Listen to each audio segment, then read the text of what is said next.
العزيزية من الحلويات السهلة وكمان مكوناتها بسيطة جدا، مش بتحتاج سيرب أو شربات. أول حاجة هنبدأ بيها هنسلق المكرونة في مية على النار. أول ما تغلي هضيف عليها 150 جرام من المكرونة، يعني أقل من نص الكيس العادي الصغير.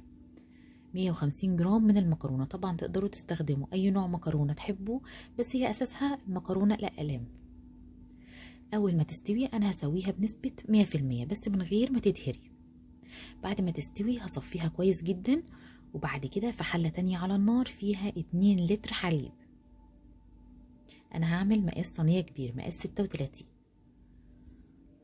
أول ما الحليب يبتدي يسخن هضيف عليه المكرونة اللي احنا سلقناها وصفيناها، وهسيبهم على النار. وهحمر جوز هند. معايا 3 معالق كبار من جوز الهند الناعم، هحمرهم في طاسة ومن غير إضافة أي مادة دهنية. جوز الهند فيه طبعا الزيوت بتاعته. هحمره. أول ما ياخد لون ذهبي حلو زي كده هبتدي أضيفه على طول على الحليب والمكرونة.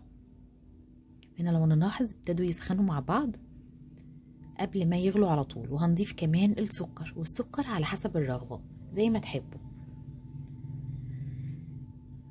أنا ضفت في الأول لكل لتر حليب 3 معالق كبار من السكر. طبعا هتدوقوا بعد كده، ولو احتاج سكر هنزود. ومعايا نشا لكل لتر حليب كمان 3 معالق كبار مليانين من النشا، يعني هنا 6 معالق نشا. ضفت عليهم كوباية من المية وهدوبهم كويس، ولازم نتأكد ان النشا داب كويس جدا. اول ما نلاحظ ان الحليب مع المكرونة وجوز الهند والسكر اللي ضفناهم ابتدوا يغلوا هندوق، ولو احتاج سكر بنزود. وكمان هضيف شوية من الفانيليا البودر، حوالي نص معلقة صغيرة، تدي ريحة حلوة قوي. وكمان جوز الهند بيدي ريحة حلوة، بس لو مش حابين جوز الهند تقدروا تستغنوا عنه، هو مش اساسي في الحلو ده. بعد ما ظبطنا السكر اول ما يبتدوا يغلوا زي كده هنضيف على طول النشا.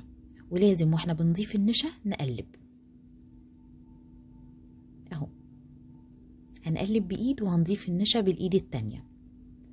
هنلاحظ ان القوام ابتدى يتقل ويبقى عامل زي المهلبية كده، كده مظبوط قوي. لو لاحظنا ان القوام اخف من كده نقدر نضيف معلقة نشا كمان، مدوبينها طبعا في مية او حليب، لكن ما ينفعش نضيفها كده بودر علشان ما تكتلش. بعد ما ضفنا النشا وقلبناها كويس وتأكدنا ان مفيش اي تكتلات وكلها قوام واحد، هسيبها تغلي على النار حوالي 5 دقايق على نار متوسطة.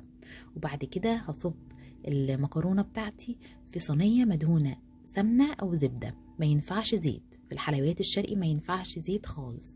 الصينية تدهن سمنة او زبدة، بتدي طعم حلو وريحة حلوة. بعد ما الصينية تهدى تماما، وطبعا هنكون هنا مشغلين الفرن على درجة حرارة 200 من تحت بس، هضيف على الوش كده معلقة كبيرة من السمنة البلدي، تدي طعم بقى ولون حلو قوي في التحمير. هدخلها في الأول على النار مباشرة من تحت على الصاج. أول ما نحس إن الجوانب لمت وابتدت تاخد لون بسيط هرفعها على الشبكة وهطفي الفرن وهشغل الشواية لحد ما تاخد اللون الحلو ده. مفيش أحلى من كده، وريحتها تحفة. ريحة طبعا الفانيليا مع الحليب وكمان جوز الهند تدي ريحة تحفة. ولازم تهدى كويس جدا، تبرد تماما قبل ما نقطعها. وده شكلها بعد ما اتقطعت. انا سويت الصينيه دي مقاس 36، يعني انا عملت المقدار ده في صينيه مقاس 36. لو حابين ان السمك بتاعها يكون اعلى من كده تقدروا تصغروا مقاس الصينيه شويه، يعني تخدموا صينيه مقاس 34. تتقطع بسهوله طريه وتحفه. يا رب الفيديو يكون عجبكم، جربوا الوصفه، ما تنسوش لايك وشير، والسلام عليكم ورحمه الله وبركاته.